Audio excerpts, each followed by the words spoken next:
Good morning, नमस्कार और आप सभी का भरपूर स्वागत है एग्ज़ाम रूट में। और आज हम जो चर्चित मुद्दे में आज हम बात करेंगे जो सुप्रीम कोर्ट के द्वारा एक महत्वपूर्ण निर्णय आया है और कुछ बदलाव हुआ है, उस बदलाव के बारे में हम चर्चा करेंगे। जान लेते हैं क्या निर्णय है सुप्रीम कोर्ट का। जो पैतृक संपत्ति को लेकर यह निर्णय आया है, जो हमारी पैतृक संपत्ति होती है उसको लेकर पहले थोड़ा बता देते हैं। वैसे तो आप सब जानते ही होंगे कि पैतृक संपत्ति का मतलब क्या होता है।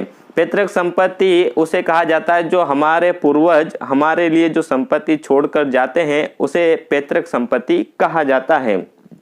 पहले पैतृक संपत्ति पर अपना अधिकार होता है, अब भी है, लेकिन इसमें कुछ बदलाव हुआ है।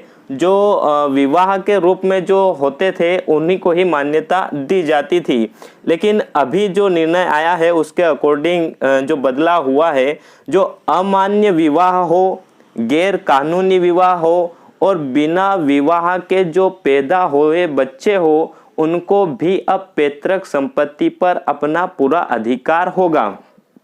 पहले जो था, जो अभी वर्तमान में यानी जो इस नियम के पहले जो था वह था कि ऐसी संतानों को जो माता पिता संपत्ति पर अधिकार ही मिलता था। जो माता पिता संपत्ति को खरीदते थे उस पर ही उसका अधिकार होता था, लेकिन अब पैतृक संपत्ति पर भी उसका अधिकार होगा।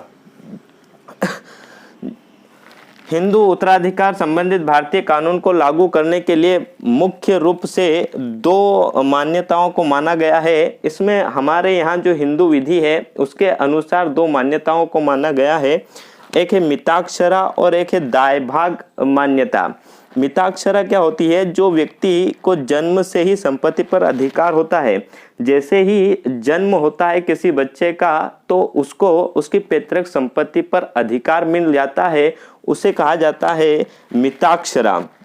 दायभाग मान्यता उसे कहा जाता है अपने पूर्वजों की मृत्यु के बाद से ही संपत्ति पर अगर अधिकार है तो उसे दायभाग कहा जाता है। यानी आपके जब तक पूर्वज की मृत्यु नहीं होती तब तक आपका अधिकार उनकी संपत्ति पर नहीं होगा।